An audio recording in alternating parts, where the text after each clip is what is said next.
మీరందరూ కూడా చూస్తూ ఉన్నారు గత 5 సంవత్సరాల్లో మా ఇద్దరి ఒక పనితనం కూడా చూశారు. ఎక్కడ ఇప్పుడు చాలామంది రెచ్చగొట్టే మాటలు, లేకపోతే పర్సనల్గా వ్యక్తిగతంగా టార్గెట్ చేసిన మాటలు, అవన్నీ మాట్లాడినప్పుడు మాకు కూడా ఒకంత బాధగానే ఉంటుంది, ఒకంత కోపం కూడా వస్తుంది. తిరిగి అనాలని కూడా మనసులో చాలా ఉంటాయి. ఎందుకంటే ఈరోజు అందరికీ నోరుంది, నోరులో మాట్లాడడం అనేది 5 నిమిషాల పని. కానీ నాకు ఎప్పుడో ఒకరోజు చెప్పారు, స్థితప్రజ్ఞత అని చెప్పేసి, ఎవడైతే ఫోకస్డ్గా ఉంటాడో, నీ టార్గెట్ ఏంది, నీ ఫోకస్ దేని మీద ఉండాలి, నీ ఫోకస్ నంద్యాల ప్రజలు నీకు ఓట్లు వేసి గెలిపించింది నంద్యాలని డెవలప్ చేయమని చెప్పి, that should be your focus. దాని మీద ఫోకస్ పెట్టి, కానీ ఇవన్నీ పక్కన నుంచి వస్తుంటాయి పోతుంటాయి కాబట్టి నీ ఫోకస్, నీ టార్గెట్ నీ నంద్యాల కాన్స్టిట్యున్సీ డెవలప్మెంట్ మీద పెట్టండి అని చెప్పేసి ఆ చెప్పిన సలహాని దాన్నే పాటిస్తూ ఉన్నాం. మేము ఈ 3 yearsలో చేయాల్సింది, ఎందుకంటే ఒక ఇల్లు కట్టాలంటే ఎన్ని సంవత్సరాలు పడుతుందని, ఒక ఇల్లు మనం ఇష్టపూర్వకంగా మనం సొంత ఇల్లు కట్టుకోవాలనుకున్నప్పుడు ప్యాషన్తో కట్టుకుంటే ఒక ఇల్లు ఎన్ని సంవత్సరాలు పడుతుంది? మినిమం 2 years, కొంచెం పెద్దగా ఉంటే 3 years కూడా పడుతుంది.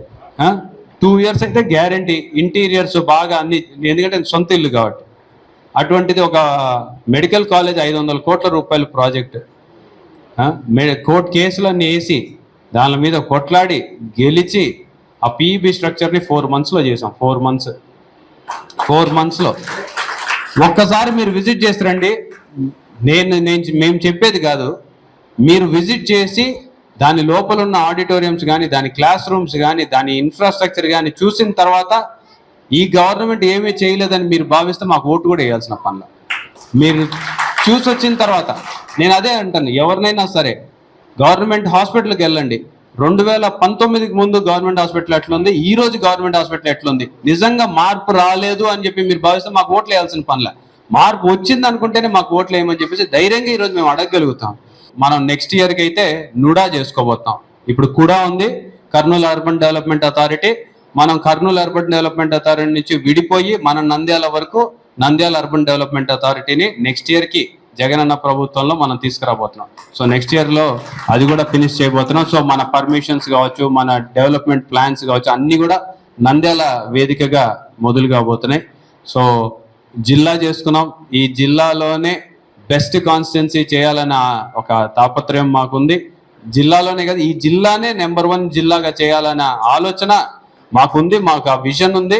సో ఆ ఆపర్చునిటీ మాకు మీరు అందరూ కూడా కల్పిస్తారని చెప్పేసి నేను మనస్ఫూర్తిగా మిమ్మల్ని అందరినీ కూడా కోరుకుంటూ, మా మీద ఎటువంటి అవినీతి మచ్చ ఉందా, సెటిల్మెంట్లు, కబ్జాలు, భూదందాలు ఏమైనా వీళ్ళు చేస్తారు అనేది ఎక్కడైనా ఉందా, లేకపోతే గొడవలు సృష్టించినారు, చిచ్చు పెట్టినారు వీళ్ళు అనేది ఎక్కడైనా ఉందా, లేకపోతే తప్పుడు కేసులు పెడతారు, లేకపోతే వీళ్ళు తప్పుడు పనులు చేశారు అనేదన్నా ఎక్కడైనా ఆరోపణలు ఉన్నాయా, లేకపోతే కాంట్రాక్టర్ దగ్గర నుంచి పర్సంటేజీలు తింటారు, లేకపోతే ఉద్యోగాలు అమ్ముకుంటారు, ఎక్కడైనా ఈ 5 yearsలో మీరు ఎప్పుడైనా విన్నారా, చూసారా?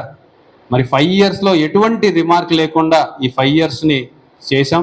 సో ఇవన్నీ కూడా మీరు మనసులో పెట్టుకొని మీ ఫ్రెండ్స్కి, మీ ఫ్యామిలీస్కి, మీ ఎడ్యుకేటెడ్ ఫ్రెండ్స్ అందరికి కూడా వాళ్ళని కూడా మోటివేట్ చేయమని చెప్పేసి నేను రిక్వెస్ట్ చేస్తాను. మనకు యాక్చువల్గా మనకు 100 TMC నీళ్ళు కావాలి. మనకు అలాట్ అయినది 100 TMC వాటర్ కావాలంటే మన ఫ్లడ్ ఉండేది, ఫ్లడ్ వాటర్ వచ్చేది ఒక 20 days వస్తుంది. బట్ ఫస్ట్ మనకు రాజశేఖర్ గారు పోతిరెడ్డిపాటి నుంచి మనం నీళ్ళు డ్రా చేయాలి. అది 11,000 క్యూసెక్లు ఉండేది. 11,000 క్యూసెక్ల నుంచి రాజశేఖర్ రెడ్డి 40,000 క్యూసెక్లు చేసిన దానివల్ల కొంత మన అడ్వాంటేజ్ వచ్చింది. మళ్ళీ ఆ 40,000 క్యూసెక్లు కూడా మనం డ్రా చేసుకోలేమనే ఉద్దేశంతో ఇప్పుడు 80,000 క్యూసెక్లు మన ప్రియతమ నాయకుడు జగన్మోహన్ రెడ్డి గారు దాన్ని 80,000 క్యూసెక్, అంటే 80,000 క్యూసెక్లో దాదాపు 1 month లోపలనే మనము ఫ్లడ్ వాటర్ను మనం తీసుకోవచ్చు. మన ఫ్లడ్ వచ్చేది మళ్ళీ 20 daysలోనే ఉంటుంది. ఆ 20 days పోతే సముద్రంలోకి వెళ్ళిపోతాయి. కాబట్టి మనకి ఎప్పుడు సమస్య వచ్చేది. బట్ రాజశేఖర్ రెడ్డి వచ్చినాక, మన జగన్మోహన్ రెడ్డి వచ్చినాక మనకు అసలు సమస్య అనేది లేదు. ఎందుకంటే ఈ సంవత్సరం తెలుసు మీకు, ఈ సంవత్సరం మనకు వర్షాలు లేవు. వర్షాలు లేకుండా కానీ మనకు మన రైతులకు ఒక సిస్టమేటిక్గా నీళ్ళు ఇచ్చి మనల్ని రైతులను కాపాడిన మన గవర్నమెంట్ విజనరీ లీడర్. అంటే ఓట్ల కోసం చేయడం లేదు మన ప్రియతమ నాయకుడు జగన్మోహన్ రెడ్డి, ఓట్ల కోసం కాదు, ఫ్యూచర్ కోసం, ఫ్యూచర్ జనరేషన్ కోసం చేస్తున్నాడు. ఎంత ఇన్కమ్ వస్తుందో తెలుసా మీకు? కాబట్టి దయచేసి ఇవన్నీ ఆలోచన చేయండి.